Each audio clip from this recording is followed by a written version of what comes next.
En el libro de los Hechos, capítulo 2, versículo 42 al 47, vamos a comenzar con las primeras características que tenía la iglesia verdadera, primitiva, cristiana.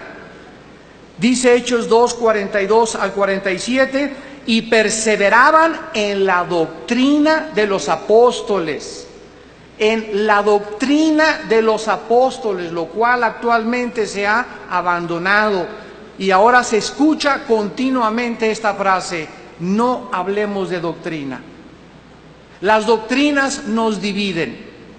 Y estas cosas no son importantes cuando era la cuestión principal de la iglesia primitiva. ¿En qué perseveraban? En la doctrina de los apóstoles. Lo vamos a ir desarrollando poco a poco.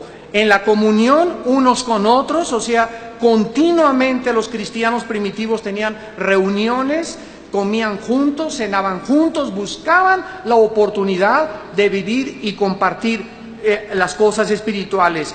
En el partimiento del pan y en las oraciones. Vemos pues cómo la iglesia primitiva tenía estas características: eran fervientes en la oración, participaban en las cuestiones doctrinales, sentían y pensaban una misma cosa, eran vidas llenas de gozo, llenas de amor, y además se caracterizaron porque eran defensores de la verdad. Eran guerreros de los pies a la cabeza. Aceptar a Cristo en los primeros siglos de la época cristiana era algo muy serio, porque el mundo dio a Cristo, también iba a odiar a sus seguidores. Jesús en Juan 15, 18 al 21 les dijo a sus seguidores: si el mundo me ha aborrecido a mí, quiero que sepan que a ustedes los va a aborrecer. Si el mundo me ha perseguido, a ustedes los va a perseguir. Entonces no estamos buscando jamás en la vida cristiana caerle bien a la gente, ni esperar que si seguimos a Cristo con todo nuestro corazón, esperemos que la gente va a simpatizar. Todo lo contrario, vamos a ver persecución. La persecución de los primeros cristianos arreció con tanta fuerza y era un impacto tan penetrante el que hicieron los primeros apóstoles y cristianos, que comenzaron primero a advertirles: no prediquen ese mensaje. Después vinieron los azotes, después vinieron las cárceles, después vinieron los castigos y finalmente, como la historia nos lo testifica, vinieron las penas de muerte, las ejecuciones y la Inquisición.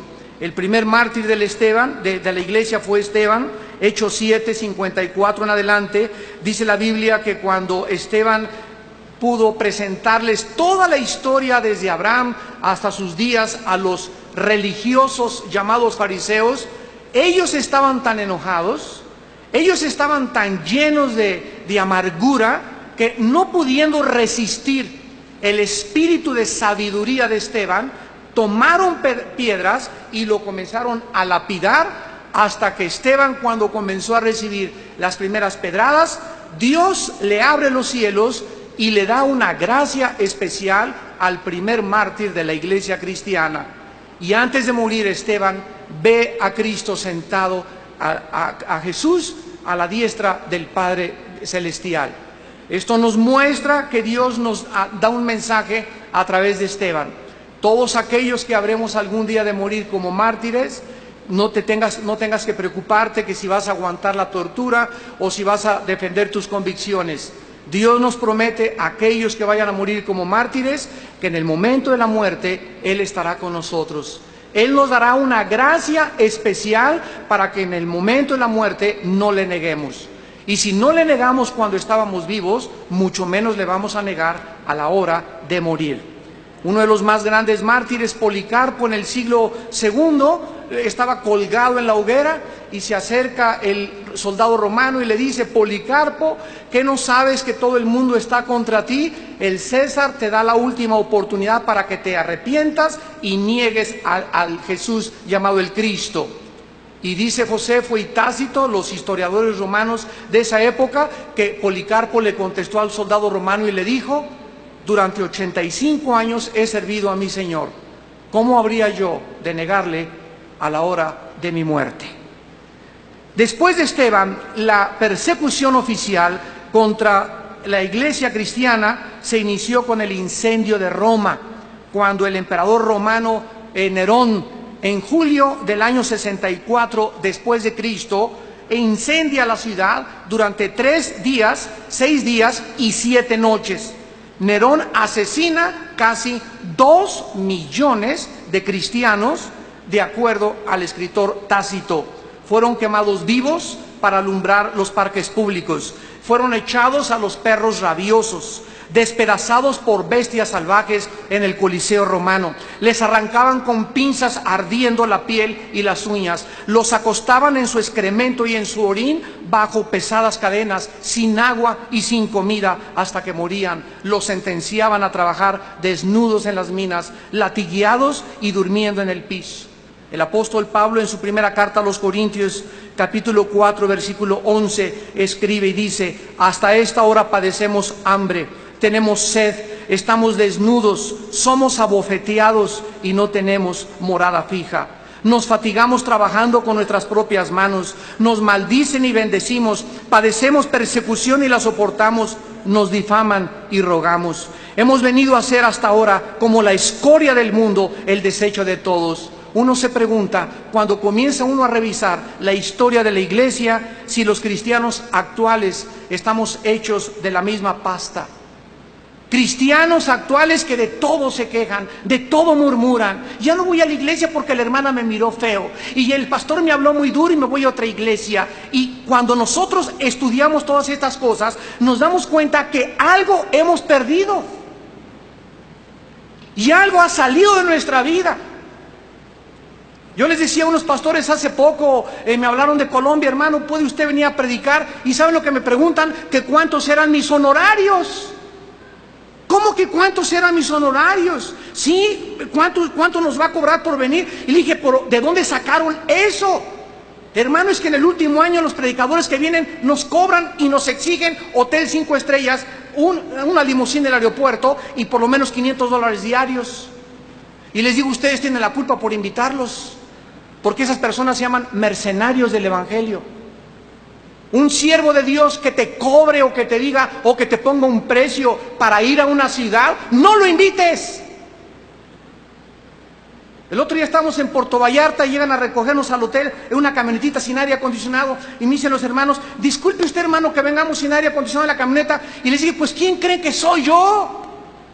¿Quién cree que somos los siervos actuales de Cristo? ¿Qué a fuerza nos tienen ya que tener en lo mejor siempre? ¿Que no nos damos cuenta que los pioneros y los mártires de la palabra de Dios y de la iglesia cristiana eran hombres que hasta en petates tenían que dormir, que tenían que esconderse en catacumbas, que eran quemados vivos públicamente, que ser cristiano era una cuestión de vida y muerte? ¿Y en qué clase de iglesias y de cristianismo hemos llegado la iglesia del siglo del 2002? Hemos perdido todo aquello que Dios quiere que nosotros mantengamos, el fervor y la pasión por las almas. El apóstol Pablo escribe en 1 Corintios 9, ay de mí si no predico el evangelio, y gratuitamente presentar el evangelio de Cristo. Pero ahora cantantes, predicadores, hombres, profetas te cobran y ponen un salario, aquello por lo cual Dios nos manda hacerlo gratuitamente. Dice en 1 Corintios Pablo 9, yo cuando fui a ustedes a Corinto, no tenía ni para comer, pero no les quise ni pedir la ofrenda para no poner un tropiezo, porque ustedes tal vez no iban a comprender, y ahora te mandan y te dicen, mándame un sobrecito de a 5, de a 10 o de a 15,000 pesos. Cuando la Biblia dice, cada quien de como propuso en su corazón. ¿Qué significa esto? Que cuando yo doy ofrenda, tengo yo en mi corazón que proponerme cuánto voy a dar, sin manipulación, ni coerción, ni exigencia. Y cuando nosotros comenzamos a alejarnos de los principios fundamentales de la palabra de Dios, es cuando verdaderamente nos vamos a ir dando cuenta que cada vez la iglesia se acerca más y más a la apostasía. La persecución, dice en Hechos capítulo 8, produjo el efecto contrario. Los miembros de la iglesia fueron esparcidos por toda Judea y Samaria predicando el evangelio. Dice Hechos 8:4, pero los que fueron esparcidos, o sea, por causa de la persecución, iban por todas partes anunciando el Evangelio. Después del primer siglo, más o menos 50, 80 años después de la muerte del último apóstol llamado Juan, que murió, como sabemos, en la isla de Patmos, desterrado por el emperador romano Diocleciano, surgieron en el siglo II y el siglo III los que se conocieron como los padres de la iglesia. También se les llamaba obispos o se les llamaba padres.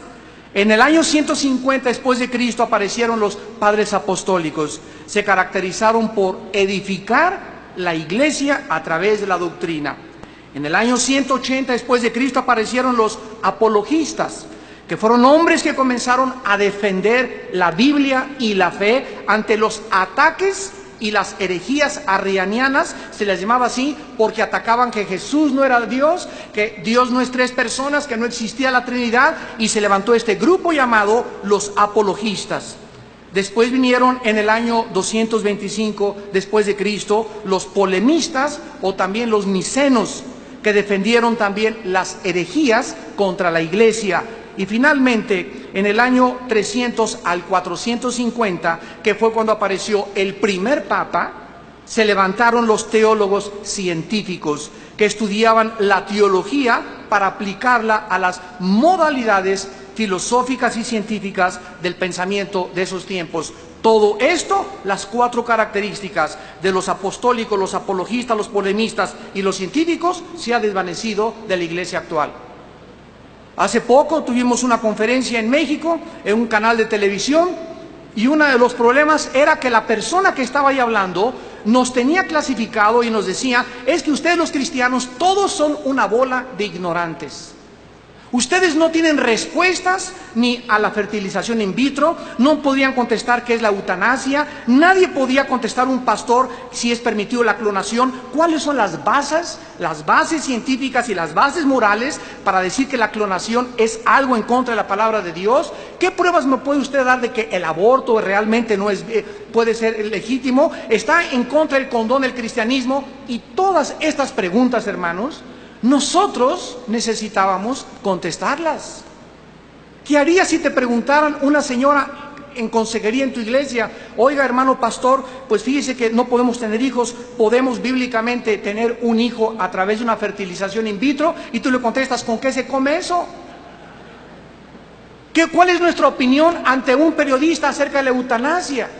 ¿Qué pensamos acerca de los musulmanes? ¿Qué tanto conoces acerca de los musulmanes? ¿Sabes quién fue Mahoma? ¿Sabes en qué se basan las sutras, que son los capítulos en los que se divide el libro del Corán?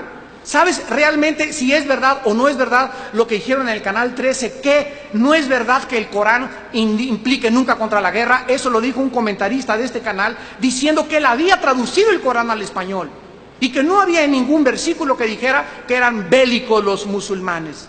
Cuando yo estaba oyendo esas artes barbaridades, me estaba dando cuenta que la gente que no opina y que no contradice estos ataques es porque no le ha interesado estudiar las filosofías y lo que está a la par relevante a la doctrina cristiana. Y vivimos en un mundo cibernético. Vivimos en un mundo donde tenemos que presentar, ¿qué cosa? Defensa de la esperanza que hay en nosotros. ¿Qué le estoy diciendo, amados santos? Que necesitamos estudiar, necesitamos leer. Dice un podium que hubo hace poco en México, el 88% de los mexicanos leen un libro al año.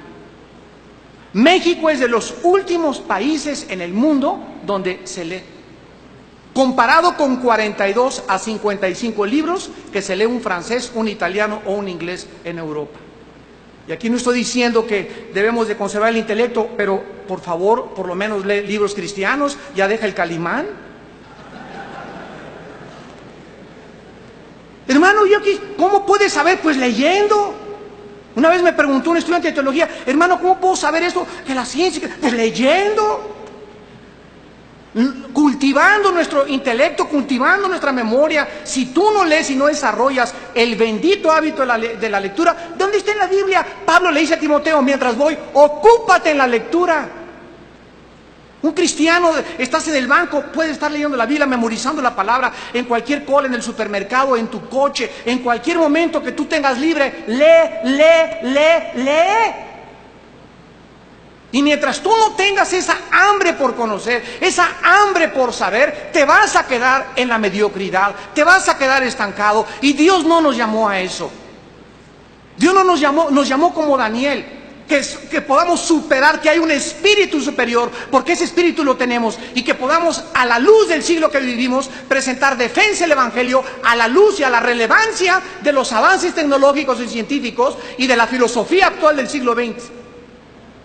Porque si no nos preparamos y no avanzamos como un pueblo que somos, sobre todo los varones, nos vamos a quedar atrás y nuestras ovejas se van a quedar inundadas por el agua y la presión moral y filosófica que azota actualmente al mundo.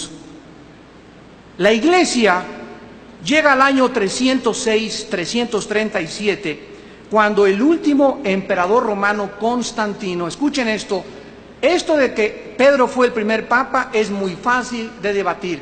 Si Pedro fue el primer papa, ¿quién fue el segundo? Porque hasta el año 350 después de Cristo aparece el primer jefe de la Iglesia. Entonces, la falacia y la ficción más grande que existe, en verdad, es que Pedro fue el primer papa. Constantino muere en el año 337 y él se llamaba Pontifex Maximus. La palabra pontífice significa constructor de puentes. La palabra pontífice significa constructor de puentes. Y de ahí se inicia el enlace que los emperadores romanos creían tener con los dioses, porque los emperadores romanos se dijeron a sí mismos y se llamaron dioses. Constantino, en una batalla que se llama Milvain, escribe en su biografía que vio una cruz que le dijo ex nos signus vincitoris, por este signo vencerás. Constantino aparentemente abraza el cristianismo como la religión oficial del Imperio Romano y ordena que todas las personas que pertenezcan al Imperio Romano puedan ellos seguir la doctrina de los apóstoles. En esa época, Roma estaba dividida en dos partes, en Constantinopla y en Alejandría. Y el obispo de Constantinopla y el obispo de Alejandría eran dos padres de la iglesia representando a la iglesia cristiana, cuando Constantino une estos dos obispos y le entrega a su muerte el cetro del gobierno romano a un hombre. Y en ese momento un hombre recibe el poder de Roma, político y al mismo tiempo religioso. Y en el momento en que la iglesia, que se llamaba cristiana, recibe y mezcla la política con el cristianismo, en ese momento se inicia el deterioro, la perversión, la adulteración del sistema de pensamiento más limpio y más puro que ha existido durante la historia humana, que es el pensamiento de Jesucristo. Y del año 350 a nuestros días, Roma se convierte, fundando un estado que se llama el Vaticano, en el imperio más grande y más rico de Europa. Y desde el Vaticano se nombraba al rey de Inglaterra, desde el Vaticano se nombraba al rey de España, desde el Vaticano se nombraba a los príncipes de Estrasburgo de Alemania y a los Médicis, que hicieron barbaridad y media. Y comenzó lo que era el cristianismo, se convierte en un estado. Y comienza la perversión del cristianismo. En 1095 pasaron 10 siglos y comienzan entonces los papas a controlar los reyes, los emperadores, la política, y escuchan que llegaron a Jerusalén los moros, y entonces en 1095 se inician lo que fueron 7 cruzadas, el tiempo de las cruzadas, donde fueron los esfuerzos del Vaticano por recuperar la Tierra Santa de los musulmanes o de los maometanos. Y ahí asesinaron y quemaron e incendiaron las sinagogas, mataron musulmanes, mataron de todo. El Papa anuncia en el siglo VI por primera vez, hasta el siglo XII, que no es cuando el papado alcanza su cenit. Actualmente nos damos cuenta que la palabra papa significa Padre o Jefe Universal. Y aquí en la tiara le ponen en el siglo VII al Papa Vicarius, en latín Vicarius Dei Filii, que actualmente todavía trae esta inscripción que significa vicario del Hijo de Dios. La palabra vicario significa el que representa o el que está en el lugar de. O sea, al Papa se le nombra como el representante de Jesucristo en la tierra. Cerca del año 500 comienza a limitarse solamente a Roma, después se convierte en el Papa de todas las personas adheridas al Sacro Imperio Romano, y el primer Papa reconocido fue Gregorio I en el año 590 después de Jesucristo. En ese tiempo, este libro que se llama Las Sagradas Escrituras, y que es el único instrumento que Dios nos ha dejado para que el ser humano salga de las tinieblas, y es el único libro que contiene verdades absolutas, este libro en el año 500 después de Cristo se cierra por el Papa Gregorio I y se manda prohibir que nadie lo puede leer. En el momento en que se cierra la Biblia, el ser humano sustituye y comienza a introducir a la corriente del cristianismo, bajo el gobierno del Vaticano, aproximadamente 24 herejías en los próximos siglos. En el año 385 se introducen las oraciones por los muertos y la señal de la cruz. ¿Qué significa la persinada? Es un símbolo de superstición de los babilonios que implica que cuando una persona se persina, al hacerse la señal de la cruz, está simbolizando que él está bajo la protección de Dios a través de este símbolo supersticioso. En el año 475 se introduce la adoración a los santos como intercesores. En el año 394 la misa se introduce como el símbolo y el ritual más poderoso de la Iglesia romana. No sé cuántos de ustedes como hombres de Dios sepan lo que es la misa. La misa no es la Eucaristía, la misa no es un rito, la misa es, de acuerdo al Segundo Concilio de Trento, la repetición del sacrificio de Cristo por los vivos y por los muertos. En otras palabras, acuérdense cuando hablaban en latín, yo fui monaguillo, y gracias a Dios que no fui de los de Estados Unidos porque no hubieran violado, ¿verdad? Pero aquí en México está gruesa la cosa ya. Cuando entrábamos, yo me eduqué en colegio de lasallistas en México, primaria, secundaria, preparatoria, universidad, estuve en el colegio de La Salle, y entrábamos a la iglesia y el padre decía, introibo al altare Dei, en latín, que significa, me introduzco al altar de Dios. Le contestaba, Deum quae letifica juventutem meam, quia tu estudies, quia me repuliste, inceda me dumbistis, que significa, me introduzco al altar de Dios, y se le contesta, a ofrecer el sacrificio de Cristo por los vivos y los muertos. Miren ustedes lo que sucedió. El sacerdocio levítico en el Antiguo Testamento era un hombre que se llamaba el sumo sacerdote, que entraba al lugar santísimo y ofrecía en el mes de Tishri, en el 7º mes del año, el sacrificio en el día de Yom Kippur para todo el pueblo de Israel. Muere Cristo y dice Cristo en Hebreos 7, Hebreos 8, que ahí terminan los rituales y los ceremonialismos. Roma se brinca la cruz. Y la misa es la continuación del orden levítico. O sea, siguen ofreciendo sacrificios. Y ante la Biblia y el libro de los Hebreos, la misa es la más grande abominación que existe dentro de ese sistema religioso. Entonces, pueden quitar los santos en la Iglesia Católica, pueden cantar como nosotros, pueden quitar la confesión, como lo vamos a ver en el Segundo Concilio Vaticano 1962, pero mientras la misa siga, y no la van a quitar nunca, es algo abominable a los ojos de Dios. En el año 485 se establece el celibato sacerdotal. Si tú quieres servir a Dios, no te puedes casar. Y miren ustedes, nada más de enero a mayo de este año, en Estados Unidos, más de 300 sacerdotes pederastas. La pedofilia es una enfermedad de hombres que son atraídos sexualmente por los niños.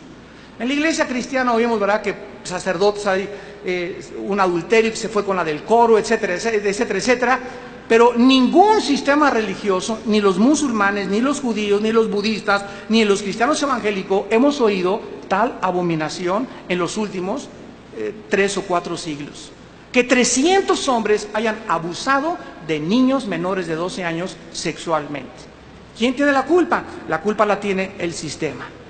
De hacerles creer lo que dice la Biblia en 1 Corintios 7. En 1 Corintios 7 dice la Biblia, yo les aconsejo, dice Pablo, que si pueden quedarse, quédense como yo. Pablo era viudo y ya no se volvió a casar por el llamado tan especial que Dios le dio. Pero si no tienen el don de continencia, cásense, porque es mejor casarse que quemarse. Entonces la Biblia manda, 1 Timoteo 3, que el obispo sea marido de una sola mujer, que tenga una sola esposa, porque la Biblia está en contra de la poligamía. Y no podemos tener 4 o 5 mujeres al mismo tiempo sirviendo a Dios, como los mormones, tus padrinos. Entonces nosotros tenemos que entender esto. ¿De dónde viene todo esto? De que cerraron la Biblia. Y se creyó que para servir a Dios no hay que casarse. ¿Por qué? Porque el sexo se convirtió en un tabú y se enseñó que era sucio, que era inmundo. Yo me acuerdo mi abuela todavía materna que nos decía que cuando tenía relaciones con mi abuelo estaba vestida. Le habían prohibido todavía hace 40, 50 años que se desvistiera para tener sexo. Y actualmente hay muchas mujeres en la iglesia que necesitan esa consejería, que todavía tienen miedo de desnudarse en frente de sus esposos. Ya no se habla del sexo en la iglesia porque ahí está el tabú todavía. Ya no se enseña lo maravilloso, como dice Proverbios 5, gózate con la mujer de tu juventud, como sierva amada y graciosa Gacela. Sus caricias te satisfagan en todo tiempo y en su amor recréate siempre, porque el sexo desde la Roma se pervirtió. Y se enseña como algo sucio y como algo feo, y lo es fuera del matrimonio. Pero ¿qué está pasando con Roma? Se está desmoronando el sistema porque sus fundamentos no tienen base en la palabra de Dios. En 593 se establece el purgatorio, que cuando una persona muere y no está totalmente santificada por Roma, ni se le canonizó, ni se le hizo santo, entonces se va a un lugar intermedio donde es purificado, depende las misas gregorianas que se le den. Cuando una persona se muere, de acuerdo a este sistema, se le dan misas gregorianas para sacarlo del purgatorio. Y las misas gregorianas te cuestan actualmente de 500 pesos para arriba. Entonces, de acuerdo al dinero y a la cantidad de misas, se saca una persona y se le evitan sus pecados o su purificación en el purgatorio. En el año 600 se introduce la misa en latín. En el año 787 se introduce el culto a las imágenes y a las reliquias. En el año 850 el agua bendita. En el año 1100 después de Cristo se introduce el pago por las misas. Ahora te casas con flores o sin flores, 500, 250 y de 1000 pesos para arriba. En el año 1190 se comienza a vender la salvación. En el año 1215 se inventa la transubstanciación, que en el momento en que el cura toma esa hostia o ese pan, por un misterioso tremendo, casi esto es brujería, él convierte ese pedazo en el cuerpo y en la sangre de Jesucristo. Y la persona que toma eso recibe a Jesucristo. Jesucristo se le sale de lunes al sábado y se le vuelve a meter el domingo. En el año 1303 se declara que fuera de Roma, escucha esto, no hay salvación. El otro día un periodista nos preguntó, ¿qué es una secta? Porque esto es una secta, ¿verdad? Porque fuera de Roma todo es secta. Y le contesté, Roma es la secta más grande del mundo. ¿Por qué? Porque una secta es, recuérdalo, cualquier grupo que se atribuya a sí mismo la salvación. Los mormones dicen que fuera de la iglesia mormona no hay salvación. Los testigos de Jehová, que ellos tienen la salvación. Roma dice que fuera de Roma no hay salvación. Los cristianos jamás decimos, mi iglesia te salva. Los cristianos invitamos a la gente a venir no a una organización, no a una denominación, los invitamos a venir a una persona que se llama Jesús.